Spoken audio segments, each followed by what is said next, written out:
రాజసూయ యాగం ముగిశాక దుర్యోధనుడు శకునితో కలిసి పాండవుల మాయాసభను చూడటానికి వెళ్తాడు.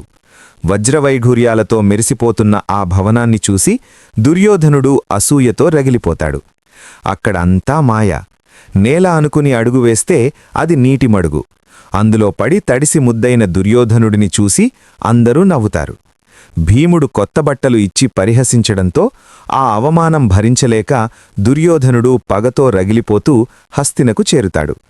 అవమాన భారంతో ప్రాణాలు తీసుకుంటానన్న దుర్యోధనుడిని శకుని ఆపుతాడు. పాండవులను యుద్ధంలో ఓడించలేం, కాని నా మాయా పాచికలతో జూదంలో ఓడించవచ్చు అని కుతంత్రం పన్నుతాడు. కొడుకు మొండిపట్టుదలకు లొంగి ధృతరాష్ట్రుడు విదురుడి ద్వారా పాండవులకు ఆహ్వానం పంపుతాడు. కొత్త భవనం చూడటానికి రండి, సరదాగా జూదమాడి వెళ్ళండి అని పిలుస్తారు. కురుక్షేత్ర యుద్ధానికి పునాది పడిన క్షణం ఇదే. మరి ఆ మాయాజూదంలో ఎవరు గెలుస్తారు? ఏం జరగబోతోంది? తరువాతి భాగంలో చూద్దాం.